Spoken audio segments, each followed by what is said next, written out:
Good morning students. इस video के माध्यम से हम लोग एस्से राइटिंग डिस्क्रिप्टिव पैराग्राफ के विषय में अध्ययन करेंगे। हाई स्कूल या इंटरमीडिएट दोनों की परीक्षाओं में एस्से यानी निबंध लिखने के लिए आता है या उसके स्थान पर आर्ट के लिए रिपोर्ट राइटिंग आता है। यहाँ एस्से की बात हो रही है। यहाँ एक उदाहरण प्रस्तुत किया गया है कि एस्से कैसे लिखते हैं और क्या उसकी विशेषताएं होती हैं। Describe A descriptive paragraph on the independence day celebration. Describe right A descriptive paragraph, एक वर्णनात्मक पैराग्राफ लिखिए on the independence day celebration. स्वतंत्रता दिवस समारोह को कैसे मनाया गया on the basis of given clues, नीचे दिए गए संकेत के आधार पर। The independence day celebration, the independence day celebration स्वतंत्रता दिवस समारोह। हैंड्स संकेत दिया इंट्रोडक्शन परिचय, प्रिपरेशंस तैयारी, फ्लैग होइस्टिंग झंडा फहराया जाना, मैसेज संदेश, स्पीचेज भाषण एंड सॉन्ग्स गीत, और लास्ट में कंक्लूजन निष्कर्ष। Introduction. The 15th August 1947 is a red letter day in the history of India. The 15th August 15 August 1947 1947 is a red letter day in the history of India. Bharat के इतिहास में 15 अगस्त 1947 एक महत्वपूर्ण दिन है। रेड लेटर डे महत्वपूर्ण दिन। On this day, इसी दिन को वी बीकेम फ्री, हम स्वतंत्र हुए थे। ऑन दिस डे, इसी दिन को वी बीकेम फ्री, हम स्वतंत्र हुए थे। फ्रॉम द ब्रिटिश रूल, अंग्रेजी शासन से इसी दिन हम स्वतंत्र हुए थे। It has become our national festival, इसीलिए हमारा राष्ट्रीय त्योहार बन गया है। It has become our national festival, इसीलिए यह हमारा राष्ट्रीय त्योहार बन गया है। This day is celebrated all over the country, यह दिन पूरे देश में मनाया जाता है। This day is celebrated all over the country with untold gaiety, यह दिन जो है अत्यधिक प्रसन्नता के साथ पूरे देश के अंतर्गत मनाया जाता है।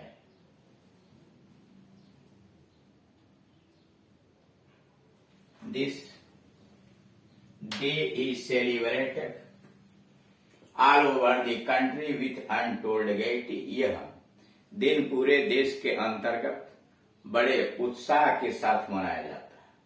प्रिपरेशंस, क्या क्या तैयारियां हुई। This year great preparations were made for the Independence Day celebrations. इस वर्ष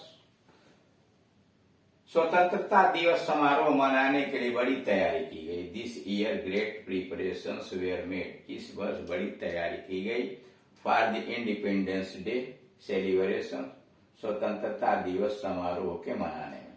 the college building and the ground, college भवन और ground where clean, the college building and the ground where clean, college के भवन और प्रांगण साफ सुथरे किए गए। एंड डेकोरेटेड, और सजाए भी गए।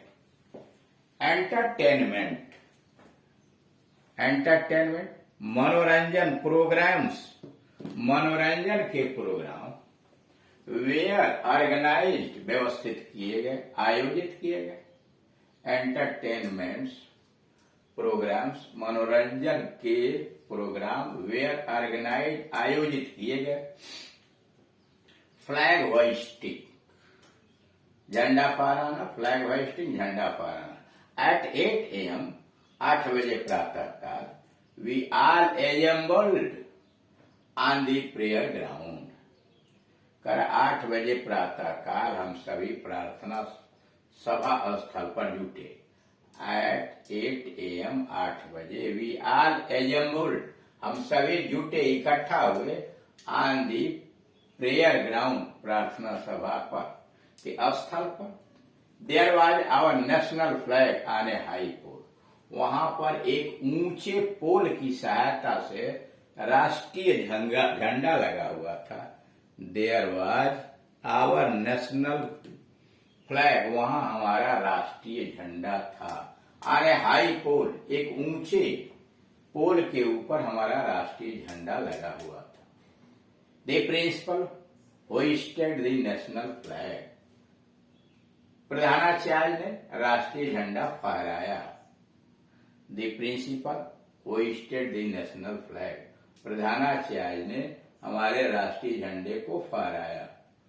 अब हेडिंग हुआ मैसेजेस, स्पीचेज एंड सॉन्ग्स, का संदेश, भाषण और गीत, यानी क्या संदेश दिए गए, क्या भाषण हुआ और क्या गीत गाए गए। Shri M S. Sharma, our principal, Shri M S. Sharma जो हमारे प्रधानाचार्य हैं, रीड आउट द मैसेजेस, उन्होंने संदेश पढ़ा of the education minister and director of education. Shri M S. Sharma, Shri M S. Sharma, our principal, हमारे प्रधानाचार्य, read out the messages of the education minister, education शिक्षा मंत्री के संदेश पढ़े, and the director of education, और शिक्षा निदेशक के संदेश पढ़े। देन टर्न बाई टर्न, और तब बारी बारी से many students made their speeches, और तब बारी बारी से बहुत से विद्यार्थियों ने भाषण दिया। Then turn by turn many students made their speeches, तब बारी बारी से बहुत से विद्यार्थियों ने भाषण दिया। महेंद्र sang ए पैट्रियाटिक सॉन्ग, महेंद्र ने एक देशभक्ति गीत सुनाया। Mahendra sang A patriotic song by Bachchan, कारण महेंद्र ने बच्चन के द्वारा लिखा हुआ एक देशभक्ति गीत गाया।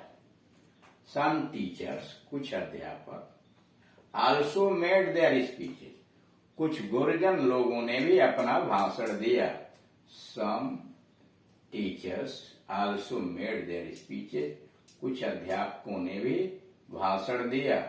इन द एंड, अंत में, the principal gave an impressive speech, और अंत में प्रधानाचार्य ने एक प्रभावशाली भाषण दिया। In the end the principal gave an impressive speech, और अंततोगत्वा अंत में प्रधानाचार्य ने एक बहुत ही प्रभावशाली भाषण दिया। He told us, उन्होंने हमें बताया, the importance of the day, प्रधानाचार्य ने हमें इस दिन के महत्व के विषय में बताया। He told us the importance of the day, उन्होंने हमें इस दिन के महत्व के विषय में बताया। The atmosphere was filled with feeling of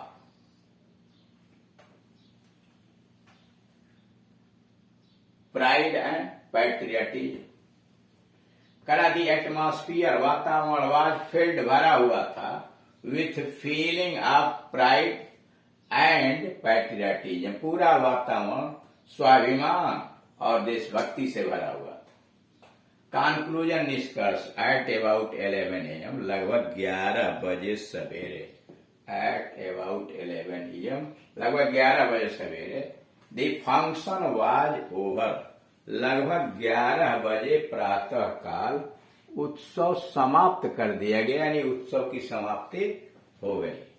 after taking sweets, मिठाई लेने के बाद, वी रिटर्न होम हैप्पीली, हम लोग प्रसन्नता पूर्वक घर लौट गए। आफ्टर टेकिंग स्वीट्स, मिठाई लेने के बाद, वी रिटर्न होम हैप्पीली, हम बड़ी प्रसन्नता के साथ वापस घर लौट गए। तो इस प्रकार से दिए गए सब्जेक्ट के ऊपर कोई भी विषय दिया गया हो, उसके ऊपर एक अच्छा निबंध, एक अच्छा लेख लिखने का बस एक ही तरीका है कि हम उस विषय वस्तु पर दिए गए लेखों को उस पर बनाए गए वीडियोस को देखें, समझें, शब्दकोश जुटाएं, सूचनाएं कलेक्ट करें और वाक्य की बनावट देखें। इसलिए कि जब तक आपके पास वोकेबुलरी नहीं रहेगा, शब्दों का भंडार नहीं रहेगा, वाक्य की रचना नहीं जानते हैं, कंस्ट्रक्शन नहीं जानते हैं, हिंदी से अंग्रेजी में ट्रांसलेट करना नहीं जानते हैं, तो फिर आपके पास जो विचार है उसे आप नहीं व्यक्त कर पाएंगे। और साथ ही साथ विचारों को क्रमबद्ध तरीके से कैसे रखा जाए, अपनी बात को कैसे प्रभावशाली ढंग से कहा जाए, यह भी बहुत आवश्यक काम है। और यह तभी संभव होगा जब हम अधिक से अधिक लेख को पढ़ें, लेख से संबंधित अधिक से अधिक वीडियोस को देखें, उसको मनन करें और खुद भी उस टॉपिक्स पर अपने विचारों को मिश्रित करते हुए एक नया लेख लिखें। जैसे जैसे हम प्रैक्टिस करेंगे, जैसे जैसे अभ्यास आगे बढ़ता जाएगा, वैसे ही हम इस क्षेत्र के अंतर्गत अधिक से अधिक कुशल भी होते जाएंगे। क्योंकि यहाँ यह नवीनतम पाठ्यक्रम के अनुसार हाई स्कूल और इंटरमीडिएट दोनों परीक्षाओं के अंतर्गत पूछे जाएंगे। हाई स्कूल में यह 6 अंक का, इंटरमीडिएट में यह 10 अंक का पूछा जाएगा। इसलिए अंकों के दृष्टिकोण से भी इसका काफी महत्व है। और इसे हल करने के लिए अच्छा तरीका वही है कि हम दिए गए अभ्यास को बार बार पढ़ें और उस अभ्यास पर अपने विचारों को सम्मिलित करते हुए पुनः लिखने का प्रयास करें। अगर ऐसा हम करेंगे और ज्यादा से ज्यादा एक्सरसाइज प्रैक्टिस हम करेंगे तो आने वाले समय में किसी भी दिए गए विषय वस्तु पर हम एक अच्छा निबंध लिख सकते हैं और भविष्य में हम एक बढ़िया एसेइस्ट भी बन सकते हैं। Thank you.